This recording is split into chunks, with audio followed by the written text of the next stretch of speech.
야곱이 형 에서를 피해서 하란으로 가던 중에 베델에서 꿈을 꾸고 그 꿈속에서 주님의 말씀을 듣게 됩니다. 창세기 28장 14절과 15절 말씀 보겠습니다. 주님께서 그 층계 위에 서서 말씀하셨다. 나는 주 너의 할아버지 아브라함을 보살펴준 하나님이요 너의 아버지 이삭을 보살펴준 하나님이다. 내가 지금 누워있는 이 땅을 내가 너와 너의 자손에게 주겠다. 너의 자손이 땅의 티끌처럼 많아질 것이며 동서남북으로 퍼질 것이다.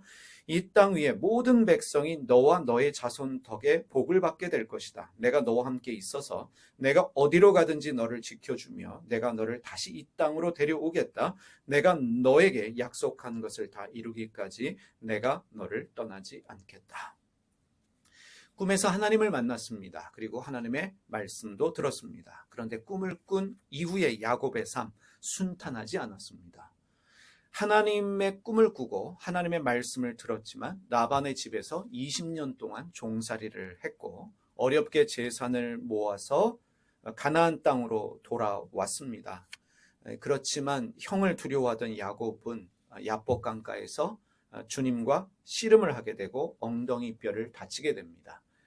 그때 이스라엘이라고 하는 새로운 이름을 얻게 되고 주님의 축복을 받게 되지만 야곱의 삶은 험악한 세월이었습니다. 가나안 땅에 돌아와서 세겜에 머물고 있던 야곱은 딸 디나가 세겜 족장의 아들에게 험악한 일을 당하게 되고 그리고 레위와 시므온 두 아들이 칼을 들고 세겜 족속을 몰살합니다. 그 일 때문에 도망하게 되지요. 그리고 장자 르우벤이 서모와 동침을 합니다. 그런데 야곱의 시련은 여기서 끝나지 않았습니다. 가장 사랑하는 아들 요셉을 잃어버리게 됩니다. 그런데 여러분, 요셉의 시련이 어디서부터 시작됐습니까?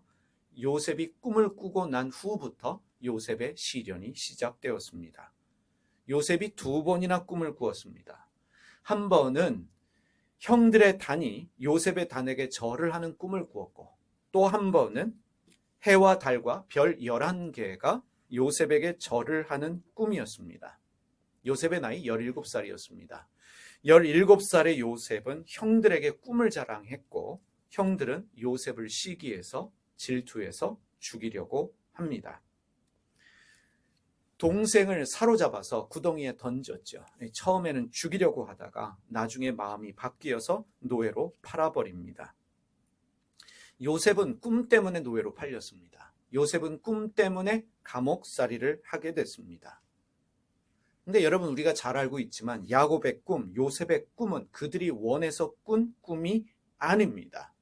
하나님이 주신 꿈입니다. 성서에서 꿈은 하나님의 의지이며 하나님의 약속입니다. 그런데 주님이 주신 꿈을 꾼다고 좋을까? 절대로 좋은 것이 아닙니다. 야곱은 주님이 주신 꿈을 꾸고 험악한 세월을 살았습니다. 요셉은 주님이 주신 꿈을 꾸고 산전수전 다 겪었습니다. 하나님께서 나에게 꿈을 주셨다고, 하나님이 나에게 약속의 말씀을 주셨다고, 하나님이 나를 축복해 주셨다고 좋아할 만한 일은 절대로 아닙니다. 꿈을 꾸었습니다. 약속의 말씀을 받았습니다. 축복을 받았습니다. 험악한 세월이 기다리고 있다는 것을 반드시 명심하셔야 합니다. 산전수전의 일들이 나를 기다리고 있다는 것을 우리는 알아야 합니다.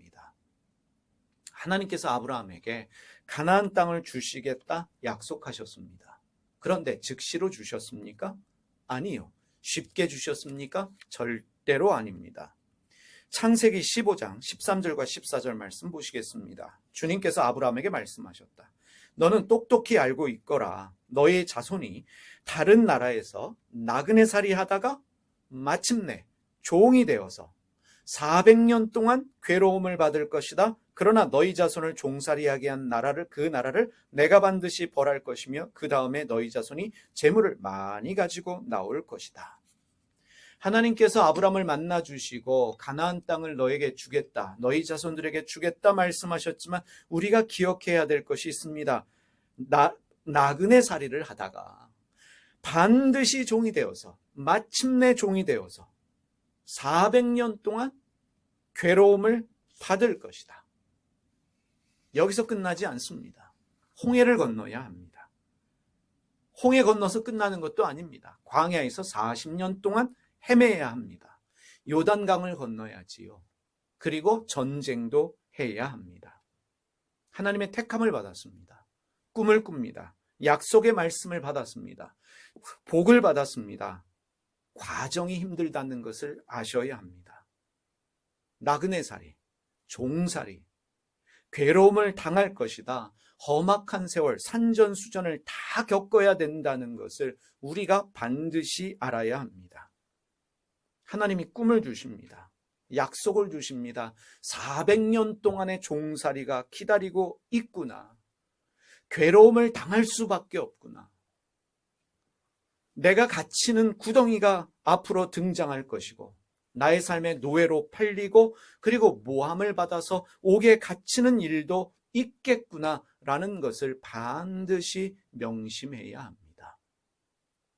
무당 종교는요, 점쟁이가 말하면 끝이에요. 올해 잘 될 거야. 그 잘 되는 것만 믿고 갑니다. 이 성서는 다르게 말합니다. 하나님이 주실 것이다, 잘 될 것이다 라고 말하고 가로가 쳐져 있다는 것을 아셔야 합니다. 험악한 세월, 산전수절, 수전, 종살이, 나그네살이, 400년 동안의 괴로움, 그리고 가로를 닫는 거예요. 그런 과정들을 지나고 나서야 하나님의 약속이 이루어진다는 것을 성서는 우리로 하여금 깨닫게 합니다. 그러면 왜 하나님은 요셉을 다루셔야만 했을까라는 질문으로 오늘 말씀을 함께 나누도록 하겠습니다. 하나님께서 요셉을 다루셔야만 했던 그 이유를 창세기 38장에서 찾을 수가 있습니다. 창세기 38장은 요셉의 이야기가 아닙니다. 창세기 37장에서 요셉의 이야기가 시작되는데 이상하게도 창세기 38장에는 유다와 다말의 이야기가 등장하고 39장에 다시 요셉의 이야기가 등장합니다. 왜 창세기 38장에 유다와 다말의 이야기가 등장할까? 유다는 시아버지입니다. 다말은 며느리입니다. 시아버지와 며느리가 관계해서 자식을 낳는다라는 이야기인데 현대 윤리적 관점으로 도무지 이해가 되지 않는 이야기입니다. 그래서 지나가고 싶은 이야기예요. 어른들 표현으로 남사스러운 이야기죠.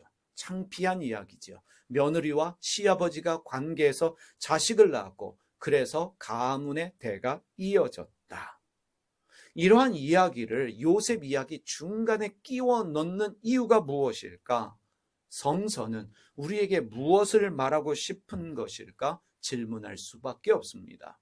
왜 요셉 이야기 중간에 유다와 다말의 이야기를 하고 있을까? 우리가 이것을 이해하기 위해서 먼저 유다라는 사람을 살펴보기를 원합니다. 유다는 야곱의 넷째 아들입니다. 장자가 아닙니다. 원래 장자가 누굽니까? 르우벤입니다. 근데 르우벤이 장자의 명분을 잃어버렸어요. 왜요? 아버지의 첩과 동침을 했기 때문에 장자의 명분을 잃었습니다. 둘째 아들과 셋째 아들이 시므온과 레이인데 이 두 사람은 자기 여동생 디나가 세겜에서 억울한 일을 당했을 때 칼을 들고 세겜 족속을 멸살했습니다. 그래서 장자가 되지 못했습니다. 그래서 넷째 아들인 유다가 장자의 명분을 이어받는데 이런 질문합니다. 장자의 명분을 이어받은 유다는 과연 장자가 될 만한 사람인가? 요셉이 형들에게 왔을 때 형들이 요셉을 잡아서 구덩이에 던졌죠. 이때 르우벤은 어떻게 해서든지 요셉을 살려서 아버지에게로 되돌려 보내기로 합니다. 그런 마음을 가져요. 근데 르우벤이 잠시 자리를 비운 사이에 유다가 이런 말을 합니다. 창세기 37장 26절에서 28절입니다. 유다가 형제들에게 말하였다. 우리가 동생을 죽이고 그 아이의 피를 덮는다고 해서 우리가 얻는 것이 무엇이냐? 자, 우리가 그 아이에게 손을 대지는 말고 차라리 그 아이를 이스마엘 사람들에게 팔아넘기자. 아무래도 그 아이는 우리의 형제, 우리의 피부치이다. 형제들은 유다의 말을 따르기로 하였다. 그래서 미디안 상인들이 지나갈 때 형제들이 요셉을 구덩이에서 꺼내어 이스마엘 사람들에게 은 20냥에 팔았다. 그들은 그를 이집트로 데리고 갔다. 르우벤은 어떻게 쓰든지 요셉을 살려서 아버지에게로 돌려보내려고 했는데 유다가 르우벤이 자리를 비운 사이에 우리의 형제인데 우리의 피부치인데 죽여서 뭐하냐? 차라리 팔아버리자. 이 말을 보십시오. 유다가 했던 말. 이 아이를 죽인다고 우리에게 남는 것이 무엇이냐? 우리가 얻는 것이 무엇이냐? 차라리 팔아버리면 돈이라도 생긴다. 형제들을 설득해서 노예로 팔아버립니다. 르우벤이 없는 틈을 타서 자기의 동생을 팔아버리자라고 말하고 있는 유다는 겉으로는 죽이지 말고 살리자라고 말하면서 착한 척하고 있지만 상당히 이기적이고 계산적이며 욕심이 많은 사람이라는 것을, 잔인한 사람이라는 것을 우리가 알 수 있습니다. 말 한마디를 통해서 그 사람의 됨됨이가, 인간성이 드러난다고 하는데 유다의 인간성은 상당히 이기적이고 욕심이 많은 사람, 그리고 잔인한 사람이라는 것을 알 수 있습니다. 유다가 아니었다면 르우벤은 요셉을 살렸을 것이고 요셉은 노예로 팔리는 일이 없이 아버지에게로 돌아왔을 것입니다. 왜 하필이면 르우벤이 자리를 비웠을까? 요셉을 살리려고 하는 르우벤이 하필이면 왜 그때 자리를 비웠을까? 우리가 질문하게 되고, 왜 유다는 자기의 동생을 돈을 받고 노예로 팔려고 했을까? 르우벤과 유다만 놓고 생각해 보시길 바랍니다. 우리 주변에 르우벤 같은 사람이 많나요? 유다와 같은 사람이 많나요?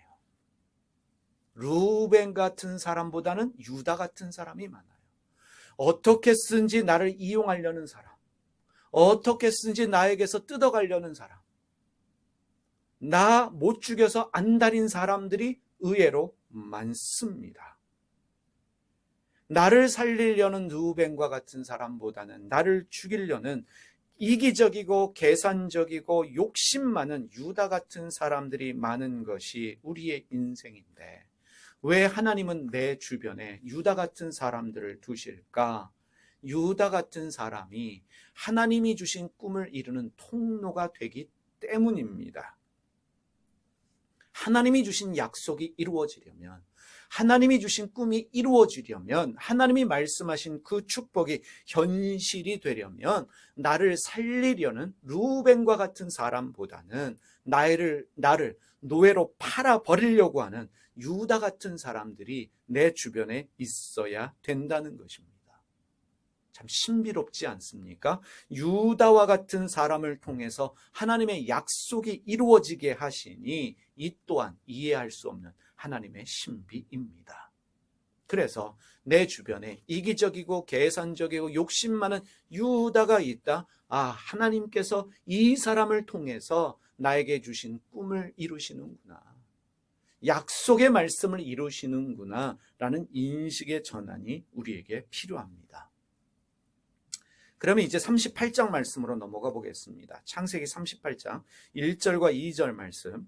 그 무렵에 유다는 형제들에게서 떨어져 나가 히라라는 사람의 이름 중요합니다. 히라 하는 아둘람 사람이 사는 곳으로 가서 그와 함께 살았다. 유다는 거기서 가나안 사람 수아라고 하는 사람의 딸을 만나서 이 수아라는 사람의 이름도 중요하고요. 결혼하고 아내와 동침하였다.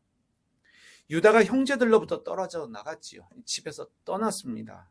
그래서 어디로 가냐면 아둘람 사람 히라가 사는 곳으로 가서 살았다. 붙어 살았다는 것입니다. 절친이 되었다는 거예요. 어울려 살았다는 것입니다. 근데 이 히라라는 이름이 재밌습니다. 창백하게 되다라는 뜻을 가진 히브리어 동사 하라에서 만들어졌는데 이름의 뜻이 창백하게 하다는 거예요. 이 창백하게 하다는 게 어떤 뜻인 줄 아시죠? 당황스럽게 만드는 사람이라는 거예요. 유다는 히라 때문에 결국 얼굴이 창백하게 되어지는 일을 경험합니다. 히라 때문에 당황스러운 일을 경험하게 돼요. 좋은 친구라기보다는 안 좋은 친구라는 것을 우리가 알 수 있습니다. 친구 때문에 물든다고 하는 것처럼 유다는 히라 때문에 안 좋은 것들을 경험하기 시작합니다. 유다는 수아라는 가나안 사람의 딸과 결혼하게 되지요.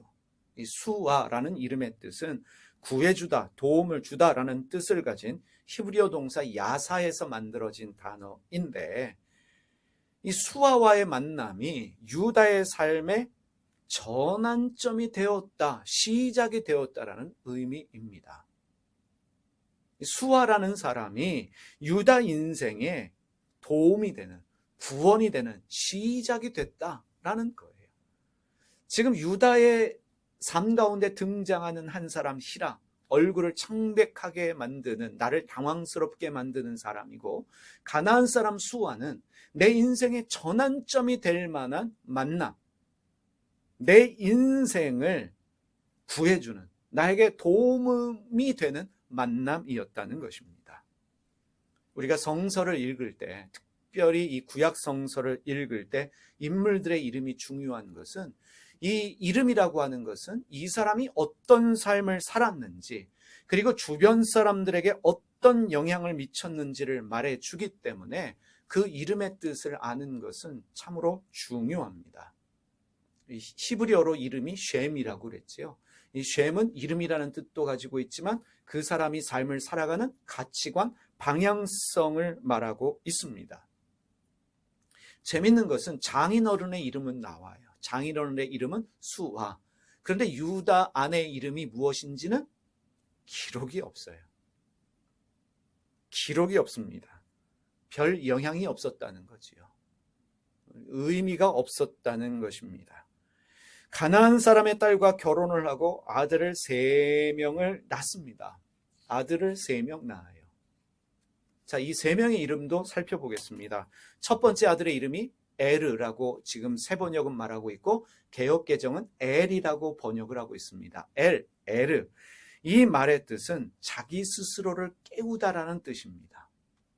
일어나다라는 뜻이에요. 자기 스스로를 깨우다, 일어나라, 나다라는 뜻이고 둘째 아들이 누구였습니까? 오난이었어요. 오난의 이름의 뜻은 정력이 넘친다는 뜻입니다. 정력이 넘치는 사람 오난이었고요. 세 번째 아들의 이름이 셀라예요. 이 셀라라는 이름의 뜻은 조용히 있다는 것입니다. 가만히 있다는 거예요. 다른 말로 하면 존재감이 없다는 거예요. 이들의 이름을 주목하고 계시기를 바랍니다. 창세기 38장 5절입니다. 그가 또다시 아들을 낳고 이름을 셀라, 존재감 없는 조용히 있는 아들을 낳았어요. 그가 셀라를 낳은 곳이 어디였다고요? 거십입니다. 이 거십이다. 유다가 살던 도시의 이름이 거십인데 히브리어 발음으로 케지브라고 발음을 합니다. 근데 케지브, 거십의 뜻은 거짓말의 도시라는 거예요. 도시 이름이 거짓말의 도시예요.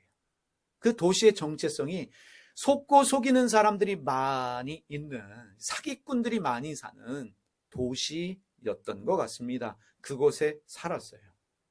유다가 거짓말의 도시에 살았습니다. 거십은 유다의 정체성입니다. 유다의 정체성을 말하고 있습니다. 유다는요, 아버지에게 요셉에 대해서 거짓말을 했습니다. 자기가 팔았음에도 동물에 찢겨 죽은 것 같다 거짓말을 했지요. 그리고 며느리 다말에게 막내 아들을 주겠다라고 말했는데 그 약속을 지키지 않고 속였습니다. 며느리 다말에게도 거짓말을 했고 나중에 며느리 다말의 거짓말에 속게 되지요. 속이고 속은 사람, 그가 유다입니다. 그가 어디에 살았습니까? 거짓말의 도시에 살아갔습니다. 유다는 아버지와 형제들을 떠나서 거짓말의 도시에 살면서 거짓말하고 거짓말에 당하기도 합니다.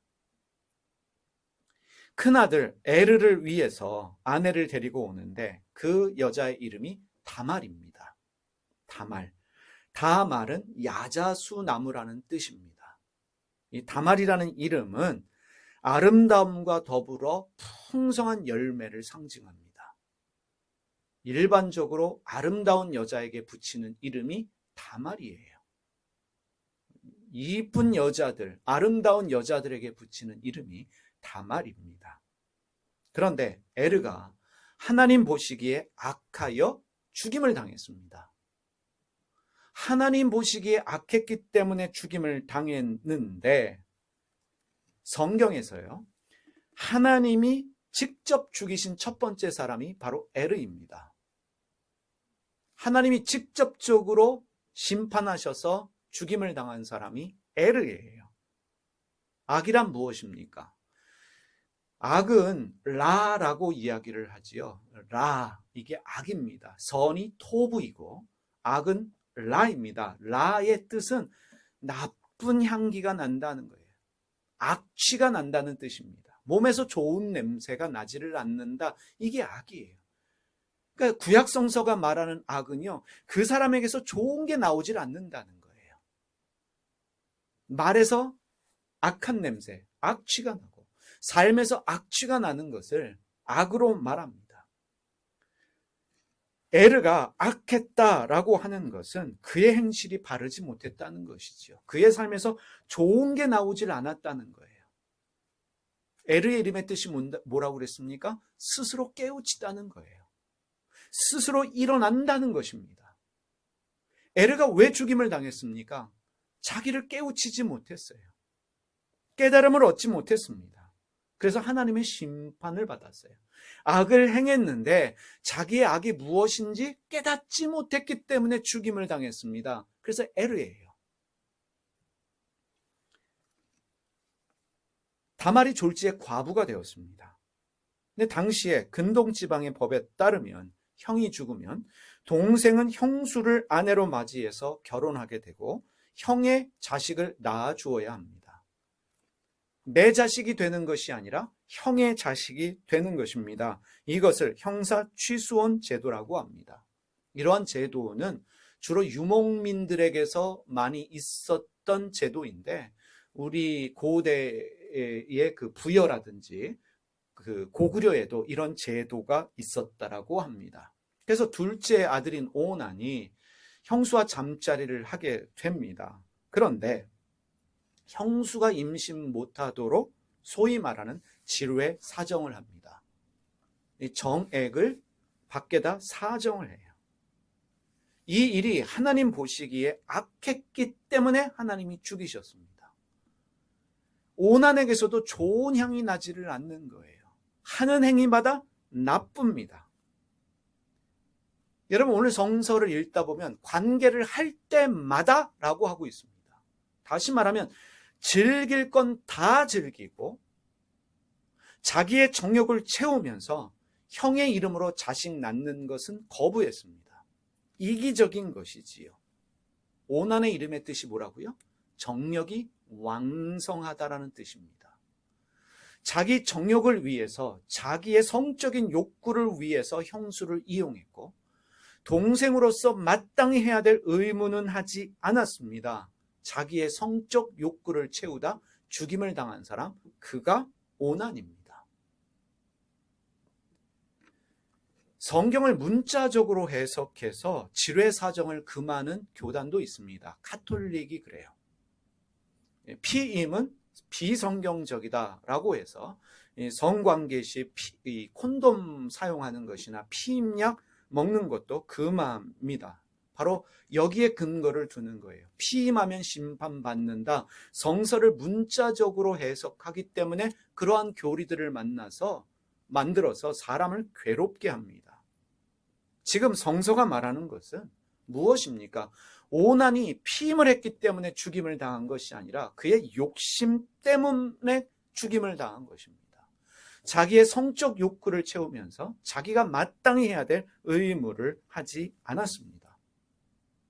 문제는 유다가 어떤 생각을 하게 되냐면 다말 때문에 내 두 아들이 죽었다.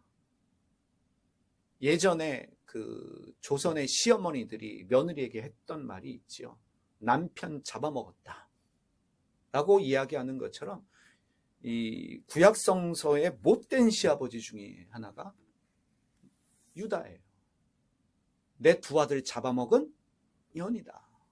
못된 년이다 라고 하면서 마땅히 셋째 아들인 셀라를 주어야만 합니다. 그래서 관계를 해서 첫째 아들의 이름으로 아들을 낳아야 하는데 내 두 아들이 다말 때문에 죽었다라고 생각했던 유다는 친정에 가서 과부의 옷을 입고 셀라가 좀 클 때까지, 어른이 될 때까지 기다려라 라고 말합니다.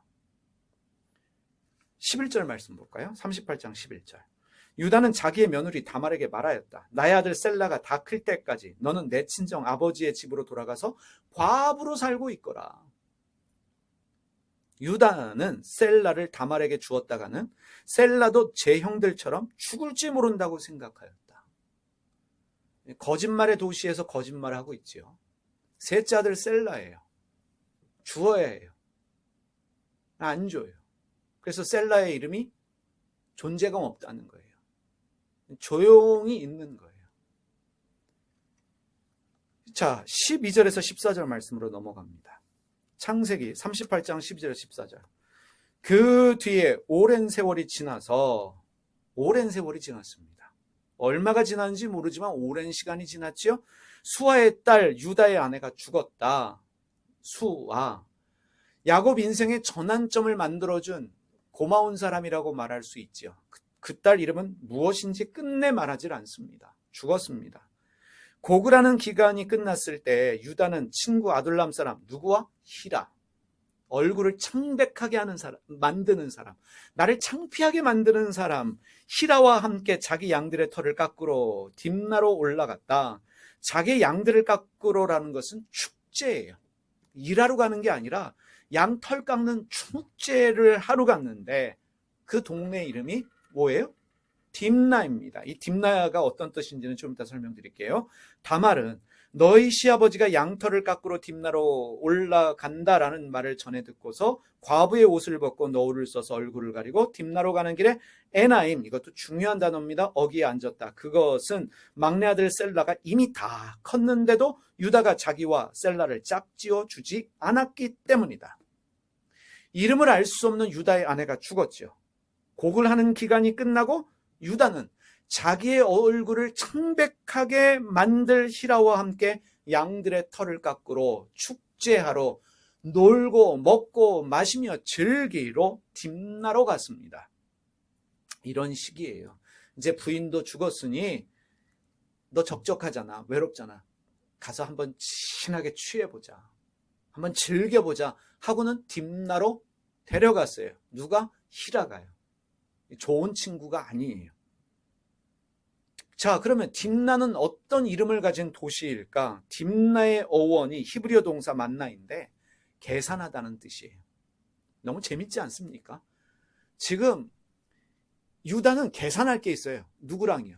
며느리 다말하고요. 단판을 지으러 가는 것인데 유다 본인은 몰라요. 근데 거기서 다말을 만나서 단판을 지어야 합니다. 계산을 끝내야 합니다.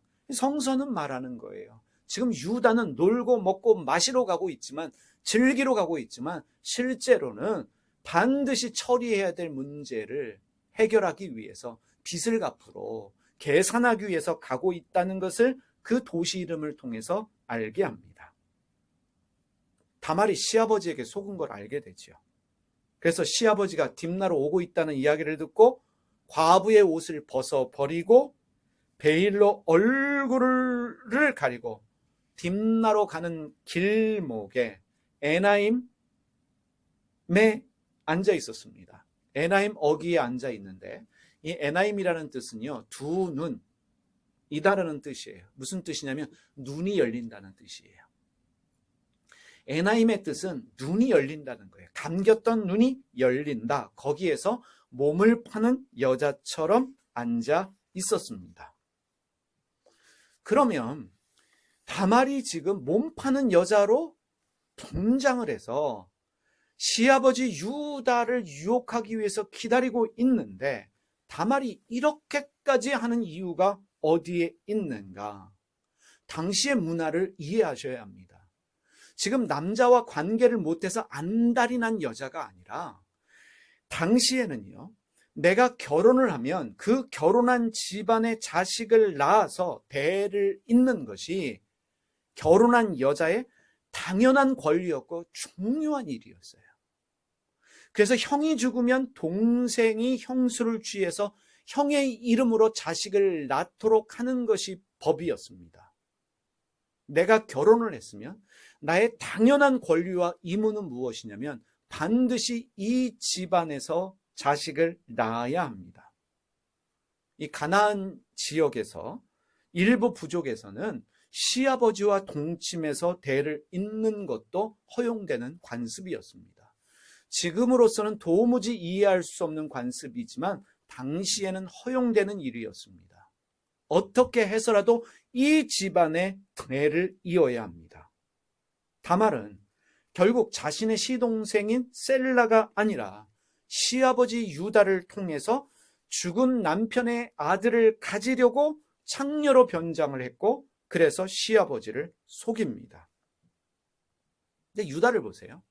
유다는 이기적이죠. 계산적이죠. 욕심이 많죠.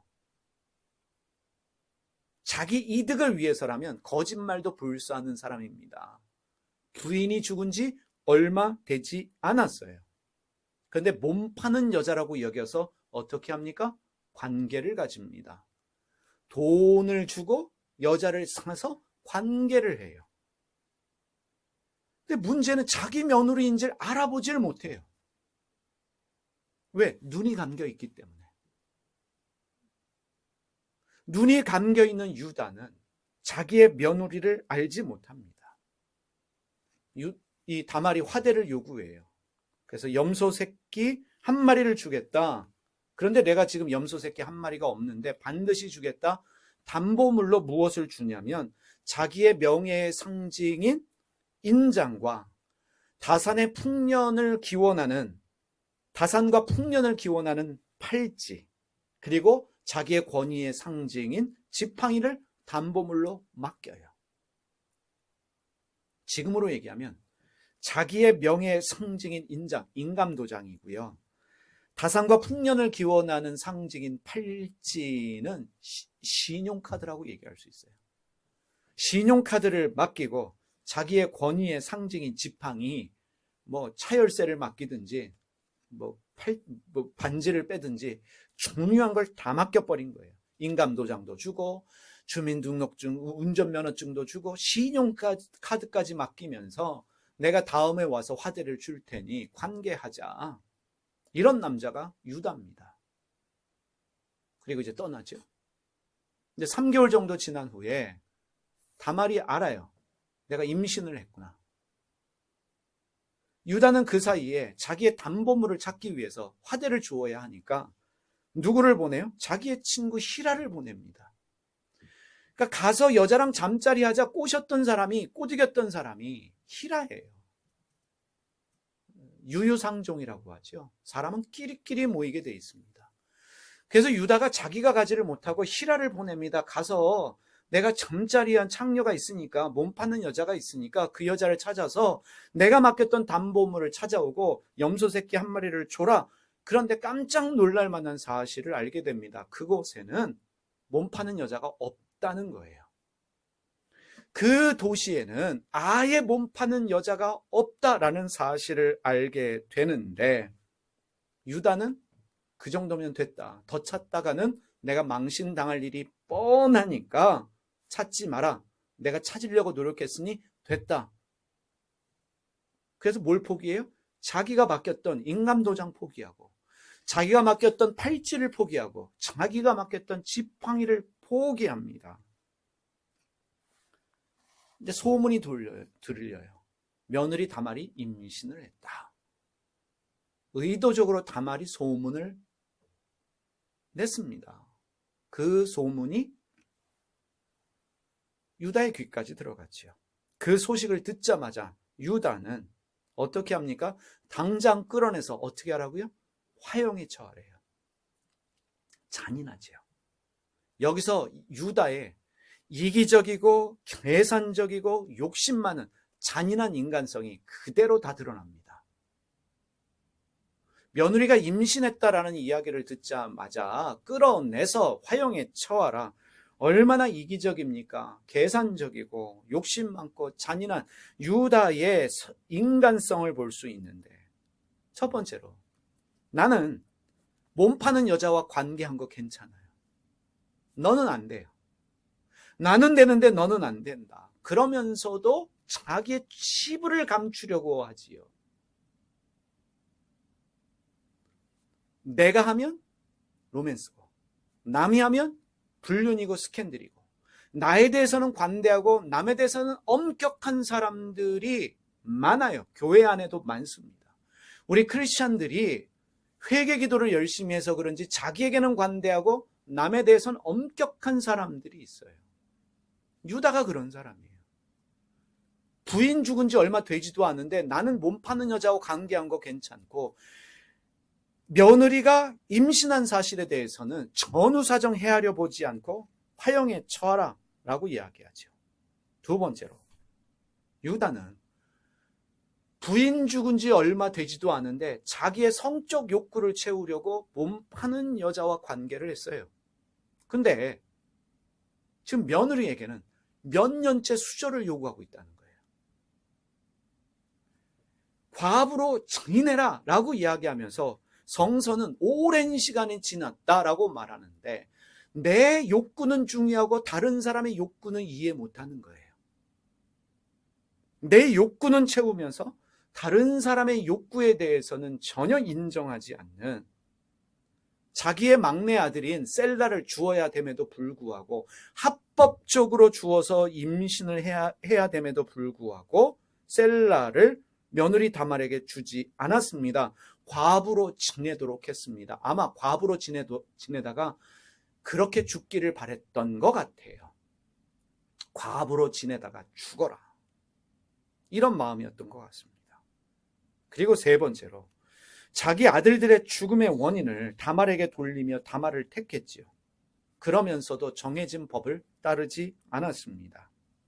그런데 결정적인 순간에 다말이 유다에게서 받았던 담보물들을 내놓으면서 반전이 일어나요. 이때 비로소 유다의 눈이 열리게 됩니다. 자기가 맡겼던 담보물을 보는 순간에, 수치감이 드는 그 순간에 감겨있던 눈이 열리기 시작합니다. 38장 26절입니다. 유다는 그 물건들을 알아보았다. 자, 이제부터 하는 말을 들어보십시오. 그 아이가 나보다 옳다. 나의 아들 셀라를 그 아이와 결혼시켜야 했는데 하고 말하였다. 유다는 그 뒤로 다시는 그를 가까이 하지 않았다. 이 사건이 벌어진 곳이 어디입니까? 에나임입니다. 유다의 눈이 열렸어요. 그래서 나온 고백이 무엇입니까? 다말이 나보다 옳다. 의로운 사람이다. 다말이 나보다 옳은 사람이다. 의로운 사람이다. 고백합니다. 수치스러운 사건을 통해서 유다가 얻은 깨달음의 고백이 무엇입니까? 너는 나보다 옳도다. 내가 이렇게 했어야 되는데 하지를 않았구나. 자기 반성의, 성찰의, 회개의 고백을 합니다. 하나님은 때로는 수치스러운 사건, 사고를 통해서 하나님의 사람을 다루십니다. 내가 수치스러운 일을 겪어서, 내가 내 얼굴이 창백하게 되는 어떤 일을 겪어서 깨달음을 얻게 하시는 하나님이십니다.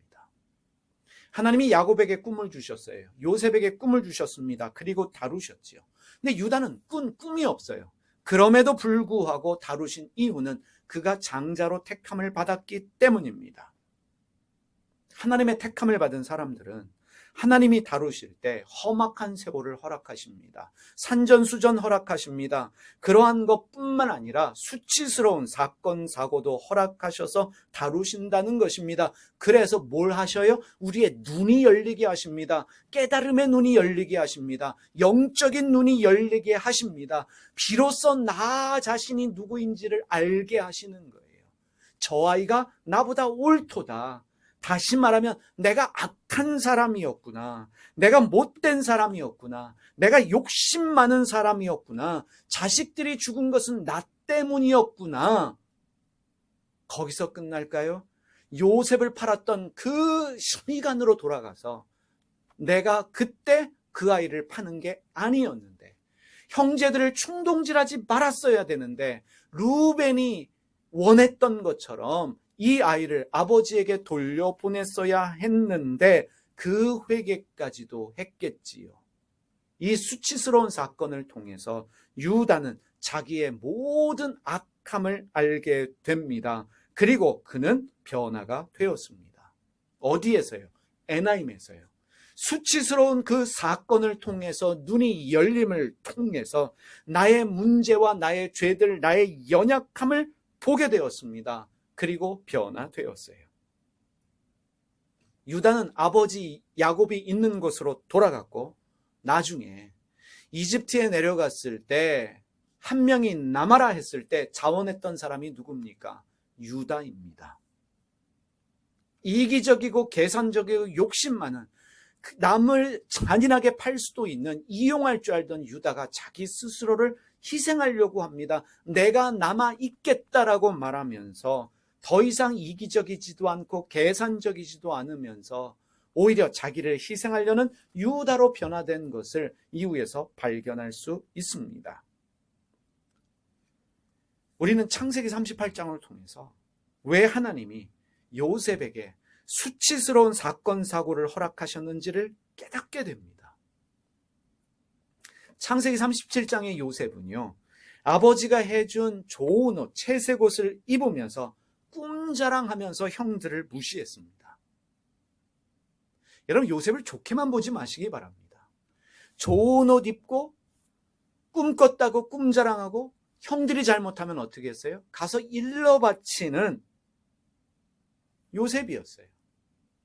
형들의 잘못을 일러 바쳤다는 건 뭐예요? 나보다 형들이 악하다, 나는 의롭다라고 여겼기 때문에 형들의 잘못을 감시하고 있다가 아버지에게 가서 일러 바치는 사람이 요셉이었습니다. 노예로 팔렸죠. 수치스러운 일이에요. 주인 여자를 겁탈하려고 했다는 누명을 쓰고 감옥에 갇혔습니다. 수치스러운 일입니다. 이 수치스러운 일들을 통해서 요셉은 그의 눈이 열렸고 자기의 문제들을 보기 시작했습니다. 내가 왜 노예가 되었지? 내가 왜 감옥에 갇혔지? 다 형들 때문이다. 상당히 오랜 시간 동안 형들을 비난하던 요셉이었습니다. 그런데 이기적이고 계산적이며 욕심 많은, 자기 의가 많았던 요셉이 13년 동안의 노예 생활과 감옥 생활의 수치스러움을 통해서 자기 자신이 어떤 사람인지를 깨닫게 되었고, 그 깨달음 이후에 국무총리가 되고 형들을 만났을 때 그는 말합니다. 다 하나님이 하신 일입니다. 형들이 나를 보낸 것이 아니라 하나님이 나를 보내셨다라는 믿음의 고백을 하게 하셨습니다. 다말은 시아버지를 속였죠. 시아버지와 동침해서 쌍둥이를 낳았습니다.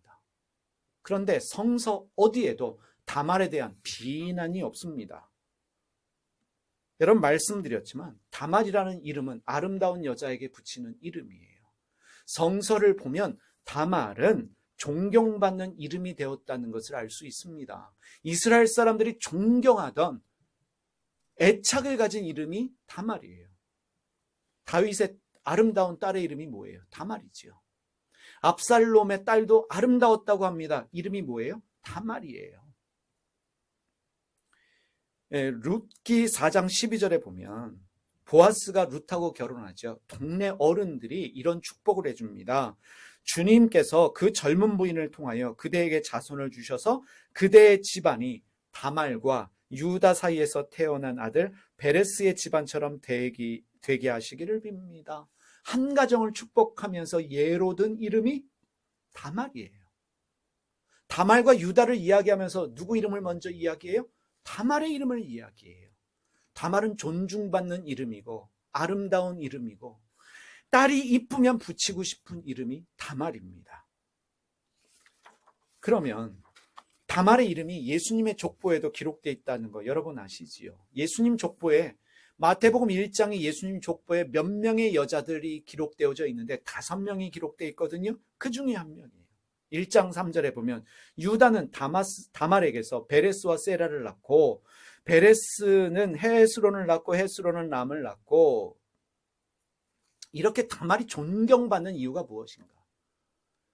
몸 파는 여자로 변정해서 시아버지와 동침을 했음에도 불구하고 그래서 자식을 낳았음에도 불구하고 존경받는 이유가 무엇이냐? 당시 시집 온 여자의 책임은 자식 낳아 대를 잇게 하는 것이거든요. 이게 자기의 일이에요. 자기의 의무이자 자기의 책임입니다. 다말은 이방 여자입니다. 그러나 유다 집안의 시집 온 이상 이 집안의 대를 끊어서는 안 된다. 남편 에르의 이름으로 반드시 자식을 낳아야 된다. 그 의무와 책임을 다하기 위해 최선을 다했습니다. 다말의 최선은 유다 집안의 대가 끊어지지 않게 했지요. 그리고 결국 예수 그리스도가 이 세상에 오시는 도구가 되었습니다. 무엇을 지금 말하고 있는 걸까요? 창세기 38장에 다말의 행위는 이것입니다. 내 책임과 내 의무를 다하기 위해서 최선을 다한 일은 결코 헛되지 않는다는 사실입니다. 하나님은 그 열매를 반드시 보게 하신다는 사실이에요. 당시 내가 며느리로서 한 집안에 시집 온 여자로서 반드시 해야 될 그 일을 최선을 다해서 했습니다. 목숨 걸고 했어요. 그 일이 헛되지 않는다는 것을 우리로 하여금 깨닫게 합니다. 최선을 다한 일은 하나님이 반드시 열매를 보게 하신다. 창세기 39장으로 넘어가면 이제 요셉이 노예로 팔린 이야기로부터 시작하는데 요셉은요 유다의 특성과 다말의 특성을 동시에 가진 사람입니다. 동전의 양면성처럼 유다의 계산적이고 이기적이고 욕심 많은 그러한 성품도 있는 반면에 내가 맡은 일은 끝까지 최선을 다하려는 다말의 특성도 함께 가지고 있는 이 양면을 가지고 있는 사람이 요셉입니다. 보세요. 요셉은 꿈자랑했죠. 자기 의가 강했어요. 근데 아버지가 일을 맡기면 목숨 걸고 했습니다. 최선을 다해서 했어요. 사실은 형들에게 잡혀서 운동에 갇힌 일도 왜 벌어진 일이에요? 아버지 심부름 열심히 하다가 형들에게 잡힌 거거든요. 노예로 팔렸습니다. 건성건성했어요. 최선을 다해서 했습니다. 요셉이 하는 일마다 잘 되니까 가정총무가 되었습니다. 우연하게 가정총무가 된 게 아니라 보디발이 지켜보니까 맡겨주는 일마다 최선을 다해요. 그래서 가정총무가 됐지요. 그런데 가정총무가 돼서 주인 집에 드나들면서 주인 여자 눈에 띄었고 그래서 유혹을 받아서 유혹을 거부하다가 감옥에 갇히게 됐습니다. 여기까지만 읽으면 대부분의 사람들 이렇게 얘기해요. 열심히 한다고 누가 알아줘. 열심히 하다 그런 일 당하는 거야. 그냥 대충 해. 그게 인생 사는 것이 뭐 생긴다고 그렇게 열심히 해. 노예가 잘 돼봤자 노예지. 이런 식으로 이야기하면서 끝내는 거예요. 아니 뭘 그렇게 아들 안 준다는데 아들 낳으려고 해. 그냥 나 새로 시집 가겠다고 새로운 남편 얻겠다고 그렇게 얘기해. 그렇게 유다를 설득해 라고 주변 사람들이 말했을지 모르지만 다말은 끝까지 자기의 본분을 다하려고 최선을 다했던 것처럼 요셉이 그런 사람이었어요. 그래서 감옥에 갇혔습니다. 그래서 노예로서 최선을 다한 게 의미가 없었을까요? 창세기 38장에서 이미 무언가를 깨달은 사람들은, 다말의 최선을 잃고 은혜를 받았던 사람들은 이제 요셉을 격려합니다. 절대로 요셉의 열심은 헛되지 않아.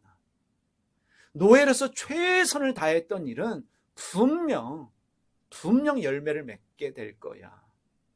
원래는 주인 여자를 겁탈하려다가 잡힌 사람은 악어밥이 되는 거예요. 죽임을 당하는 거예요. 근데 보디발이 죽이지 않고 자기 집 지하에 있는 정치범들 가두는 감옥에 가뒀어요. 그 감옥 책임자에게 한마디 안 했을까요? 저놈 좀 지켜봐. 괜찮은 놈이야. 일 맡겨도 괜찮아. 그래서 뭐가 됐어요? 지켜보니까 죄수인데 뭔가 달라요. 그래서 어떻게 됐습니까? 모든 옥의 살림을 맡아서 하는 책임자가 되어져요. 감옥에서도 최선을 다합니다. 힘들고 어렵지만 최선을 다했고 그 최선은 결국 열매를 맺게 되었습니다. 꿈을 해석했다는 이유만으로 국무총리가 됐을까? 보디발의 의견도 중요했겠죠. 감옥의 다른 사람들도 의견을 중요했겠죠. 요셉에 대한 평가는 무엇입니까? 맡겨진 일은 최선을 다해서 하는 사람입니다. 국무총리를 맡겨도 괜찮은 사람이다. 인정을 받았다라고 저는 생각합니다. 여러분, 오늘 말씀 이렇게 정리합니다. 3가지 중요하게 말씀드립니다. 첫 번째, 하나님은 꿈을 주십니다. 꿈은 고생 시작을 알리는 신호입니다. 험악한 세월, 산전수전, 사건, 사고가 기다리고 있다는 것을 기억하시기를 바랍니다. 다루심을 통해서 하나님은 약속을 이루어 주십니다. 두 번째로, 때로 하나님은 수치스러운 일을 통해서 우리의 영적인 눈을 열어주십니다. 우리의 눈을 여셔서 우리의 문제를 보게 하시고 내가 누구인지를 깨닫게 하십니다. 때로 우리에게 에나임을 허락하신다는 사실을 기억하셔야 합니다. 마지막 3번째로, 내가 최선을 다한 일은 절대로 쓸모없게 하시지는 않는다. 눈물로 씨앗을 뿌린 자에게 기쁨으로 단을 얻는 기쁨을 주실 것이다. 다른 사람은 보지 않아도 하나님은 지켜보고 계시기 때문에 우리의 최선에 반드시 열매를 맺게 하신다. 다말의 열심을 열매 맺게 하신 하나님, 요셉의 열심을 열매 맺게 하신 하나님, 오늘 우리의 열심도 기억하시고 우리의 가정과 우리의 기업, 무엇보다 우리 교회 위에 하나님이 열매를 주실 줄 믿습니다. 기도하겠습니다.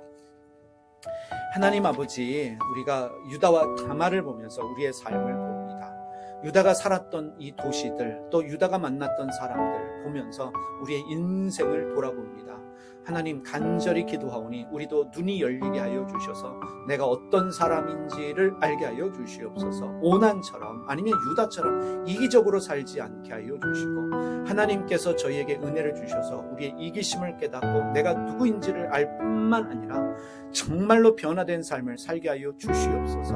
하나님, 문제도 있지만 최선을 다하는 우리를 기억하여 주시고, 우리가 최선을 다한 이 일, 목숨 걸고 하고 있는 이 일 가운데 하나님 반드시 하나님 주시는 열매가 있게 하여 주시옵소서. 무엇보다도 영광 장로 교회를 지키기 위해 애를 쓰고 있는 교우들의 열심을 보시고, 이 열심이 땅에 떨어져 썩는 것이 아니라 오히려 주님께서 함께 하심으로 말미암아 반드시 열매 맺는 그날을 저희가 보게 하여 주시옵소서. 우리 주님 예수님의 이름으로 기도드립니다.